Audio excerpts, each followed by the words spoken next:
Oh, and good morning. It's Tuesday, and I finally have a quiet time to film. Exciting. So, I have a box of donations that need to go, and I figured I'd unhaul them with you all. I am getting over a cold, so I still don't sound all that great, but I have my pumpkin spice tea with lots of honey, and I'm feeling better, which is great. I have a cat down here, and I'm sure he's going to cause chaos at some point. That is what he does best. Mm-hmm. No, I'm talking to you. He's trying to be all cute, but I know his true nature.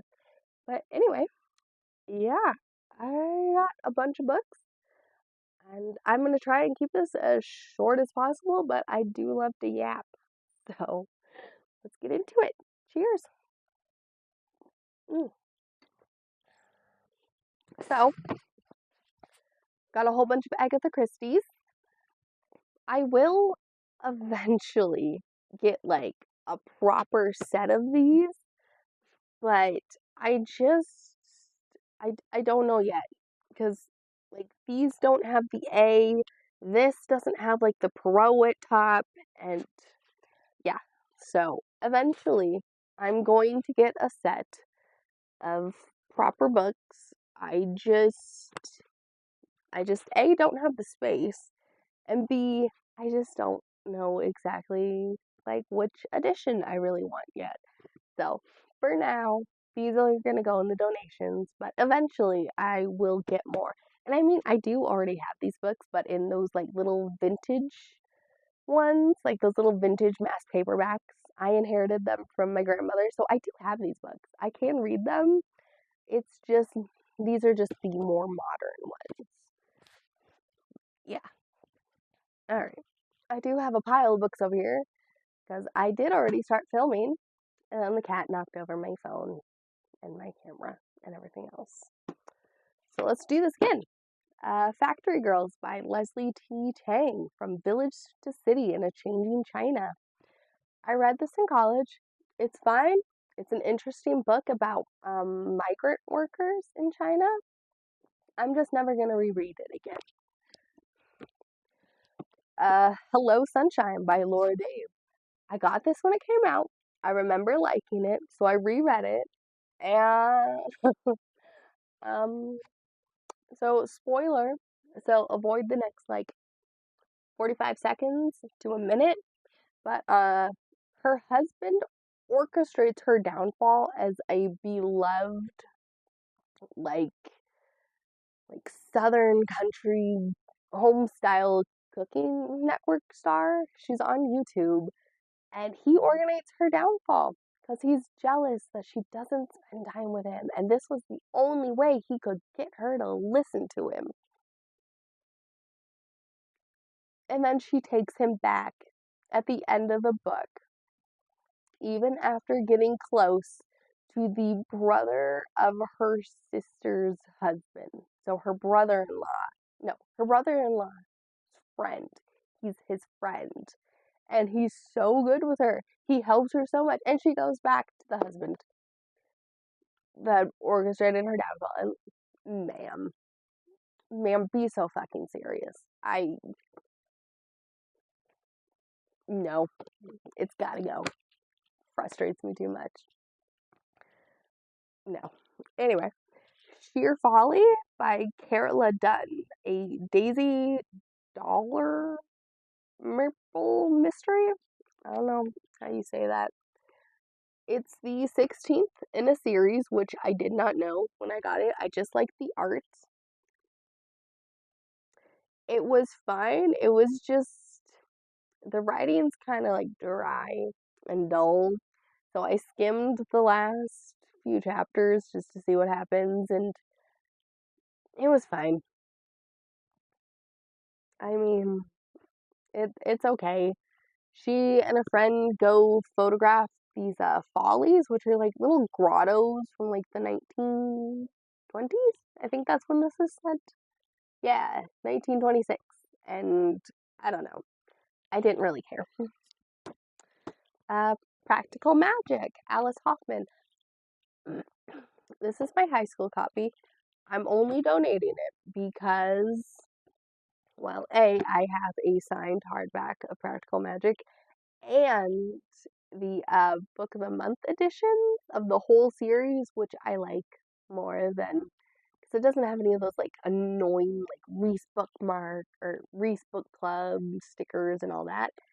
And they don't do this art style for the rest of the paperbacks, so it's getting donated. Shimmer by Allison Noel. I had read Radiance when it came out as a child, and I was like, oh, I didn't realize this was a series. I'll, continue it. I'm not going to continue it. I'm definitely too old for this now, but maybe somebody else will like it. It's not a bad book. I'm just too old. The Dead Romantics by Ashley Poston. It was fine until she said doggo unironically, and I said no. I'm not doing this. It's too millennial humor for me. Like, that's the best way to describe this. The plot was fine, the characters were fine. It was fine until she did that. It's like, nope, I can't ignore this any longer. Like the first it is just reference on reference on reference to a whole bunch of other stuff, which is fine. I don't necessarily dislike that in contemporary books. If it was like high fantasy and they were saying like lit and stuff, and no, that is a no. But this was fine. But I just could not do the millennial-esque humor anymore. I couldn't do it. I skipped to the end of the book. It was fine. I do have a novel love story and the 7-Year Slip by her, and I do want to get to those eventually. We're just not off to a great start with Ashley at the moment. But I'm hoping that'll turn around. I do want to get to a novel love story by at least Christmas within the next couple months because I think I am going to really like it. So that is sort of high on my TBR list. But anyway, Peter Pan. I have the hardcover signature edition, so I don't need the paperback, and also I don't like this yellow color.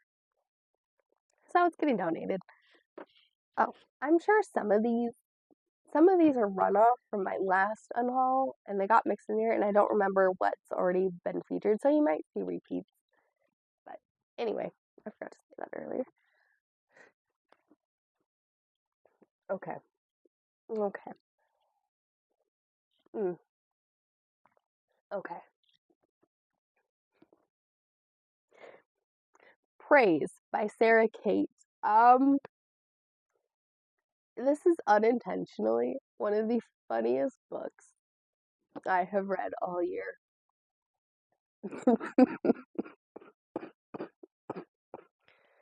hmm So she starts working for her ex-boyfriend's dad at a BDSM club. It's this whole you're too young for me and you're my son's ex and I'm trying to have a like mend my relationship with my son. We shouldn't do this. But they give in and she's all like, "Oh, I'm too young for you, but you're so hot. You treat me better than any man my age," and yada yada. And the boyfriend's trying to get back with her, but he's also trying to extort money from his dad, and it's a whole mess. And honestly, I was finding all three of them annoying. The first half, it was just whine, whine, whine, not enough action to fix their problems. And it took entirely, just in the first half of the book, it took entirely too long for them to get over themselves. And it was just really annoying me, but it was fine. It's not funny, but it's funny. I mean, okay, the second half of the book, you take a hard left into transphobia, which there is no like setup in the first half of this book for that. It just comes out of nowhere. 1 minute they're fucking in the office, and the next, oh, oh, we're gonna have that. Okay, just wasn't expecting it. And no, transport's bad, and I know that and everything, but just it came out of nowhere with no warning, and it just threw me off guard. I was just not expecting that in this kind of book. And at that point, I was done. Like, no, I can't do this anymore. So I skipped to the end. No, like, it's a happy ending. Everybody gets a happy ending and everything. But who we go from fucking your ex-boyfriend's dad in the office and so many HR violations to that? Really? We're gonna put that in this book? It just feels very time and place, and that's just the wrong time and wrong place for transphobia, you know? I might check out another one of these Salacious Players Club books, but I'm not super impressed with the first half and how she does characters right now. But I don't know, maybe I might want to look into the next book I do, see if it takes any other turns. It's just so jarring. Like, there's no setup for that. Okay. I, yeah, maybe somebody else will like it. But, um, The Sunday Philosophy Club by Alexander McCall Smith. It was fine. Just 100 pages in, I wasn't caring. None of the characters engaged me or I found interesting, so it's getting donated. It's rubbing up against my neck. Anyway, Cloaked by Alex Flynn. I loved Beastly. I was obsessed with that book. I was obsessed with the movie. I got this one when it came out at the time. Loved it. Tried rereading it, and I can't do it. I'm I'm too I'm too old. It's too juvenile. It's not a bad book or story by any means. It's just not for me anymore. Love in the Time of Cholera by Gabriel Garcia Marquez. I did not know when I got this one that I already had the hardcover. So I don't need two copies and it's getting donated. Eventually I want to get to this. I just don't, just not right now. I got a whole other stuff that I want to get to. And next, The Bookshop by Penelope Fitzgerald. A little conflicted because I don't think it's a bad book. I enjoyed like the whole plot and everything, and I actually enjoyed the ending. I know that's controversial, but I liked the ending. I thought it was realistic for a small town like that, and overall, it was fine. It's just really dry and dull. The writing is it's a chore to get through. It's a short book, but it was a chore to get through. I might watch the movie eventually because I do think it's a good book, but not even the audiobook could save this for me. It was a chore. I got through it, but I'm probably never going to reread this again. I do recommend other people read it though, at least once. Give it a try. But, okay. Oh, Can't Spell Treason Without T by Rebecca Thorne. Why did I? It's been so long. I don't. Oh, it got too predictable. I got oh a little. Let's see. I think yeah, that's right. It was fine at the beginning, but A, it got too predictable, and B, what's her face? The guard. Yeah, Raina. She was just so insecure, and it got so irritating so fast. And her partner did nothing but like reassure her every time, and it just got real old real fast. And Oh, they never use the term lesbians. It, it's a small thing. It doesn't really matter, but it just annoyed me that you're gonna have a book about clearly lesbians, but you never use the term lesbians. Like, why? You can use the term lesbians in fantasy, like, it's fine. But anyway, like, maybe it got better at the end. I just don't care enough to find out. Next was The House on Trad Street by Karen White. Um, she's what, a realtor, I think? Yeah, she's a realtor. She inherits this old house. It's haunted. She helps the ghost pass and all that type of story. It was fine. I liked it. I'm never gonna reread it again. Ooh. Anna of Byzantium by Tracy Barnett. It's it was okay. The first few chapters, I just found the writing to be a little dull and the character too teenagery. Again, too teenagery. It's she's a teenager and she's annoying, and I'm too old for this. I am not the target demographic, and that's fine. It might be a good book. I don't know. I don't care enough to find out. Um, A Hasty Death by Marion Chesney and Death by Inferior Design by Leslie Kane. These were in a mystery bundle, a little cozy mystery bundle. I have not read them. I'm probably not going to. They might be fine books. I'm just not interested. But maybe you will be. What is this? Oh, An Evil Heart by Linda Castiello. It's it's an Amish murder mystery, which really intrigued me because when you think of murder mysteries, you don't really think Amish. But I tried to get into it. I couldn't. I didn't like the pacing or how short the chapters were. And then I looked up spoilers and yeah, it's just not going to be the book for me. It it might be for you though. Yeah. Okay. Okay. The Honey Witch by Sydney J. Shields.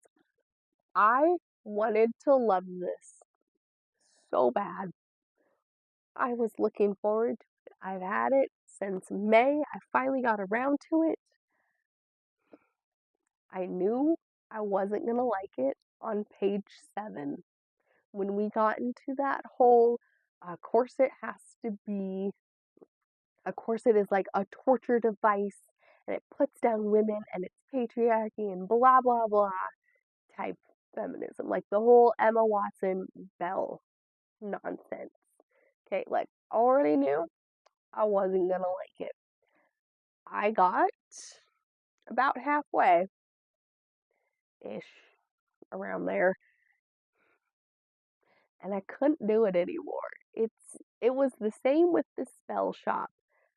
She, main character, so mean to the alleged love interest, and the love interest is so head over heels in love with her for no reason. I have no idea. I don't know why this woman is in love with this other woman. I don't get it. It doesn't make sense. I couldn't do it. And small spoiler, it's not central to like the plot or anything. It's just a whole side thing. Um the lover, like the love interest dies by mutual masturbation, and at that point I was out. Nope, couldn't do it.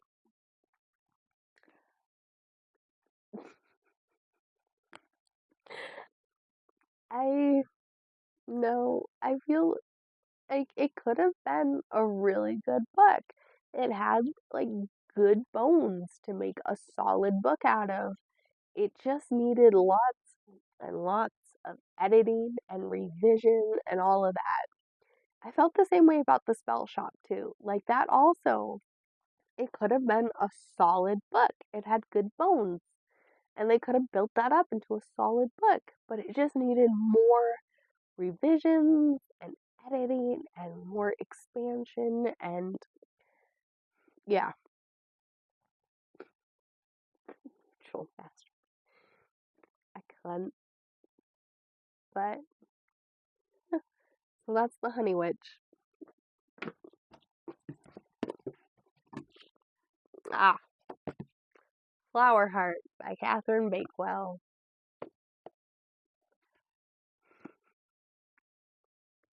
Again, good bones.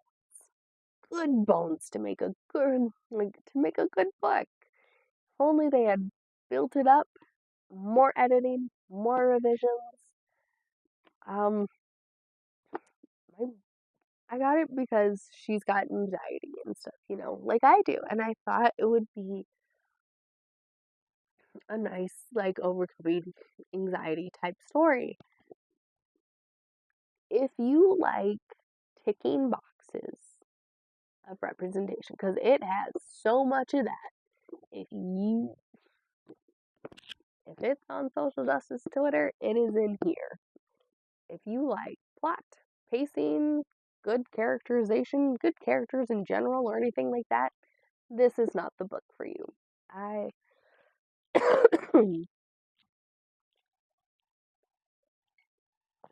I gave up like about 60 pages in. I just couldn't do it anymore. It's just not the book for me. I need substance, not representation, which it's fine, but that's the only thing the book included. It did nothing else, which was such a letdown, honestly, because it could have been such a good book. But anyway, Sadie by Courtney Summers. I picked it up from the thrift store because I liked the whole knife thing, and I was like, oh, this looks interesting. It it's not bad. It just it ends so abruptly with no satisfying conclusion, and that really frustrated me. I don't know if that was intentional because a lot of like missing person cases end up that way or what, but it it was fine. I'm just never gonna reread it again. Whoops. Okay. Oh. Caraval trilogy. These I'm only getting rid of them because I have the UK covers, and I love the UK covers so much better than these ones. So, oh, there goes the dog. But yeah, I love this series. I highly recommend it. It's fun. I had a great time with Caraval. And I'm so excited for Spectacular coming out. Oh, that's going to be so much fun. I'm so impatient. All right. And lastly, okay. One of Us is Lying by Karen M. McManus.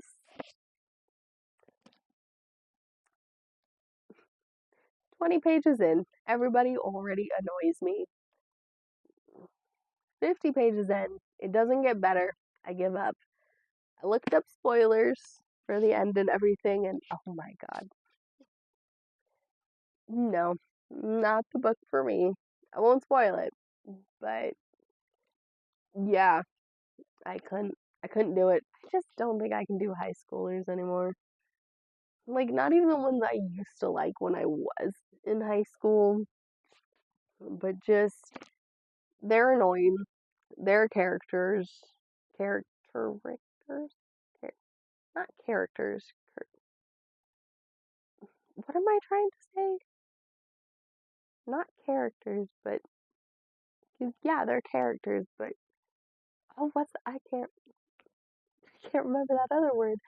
But anyway, yeah, they're just flat cardboard cutouts of characters, and apparently it's a series, but I'm not going to finish it. But anyway, that is the end of this donation box. I have another box that's only halfway full, So when that gets full here in a couple months, we'll do another unhaul. Yay! But anyway, I hope you enjoyed, and I hope, you know, come back next time. Should I give any of these a second try besides Caraval? Because obviously everyone needs to read Caraval. But have you read any of these? Was I too harsh? Do I need to like try them again? Maybe. But anyway, let me know down below, and I will see you all next time. Bye!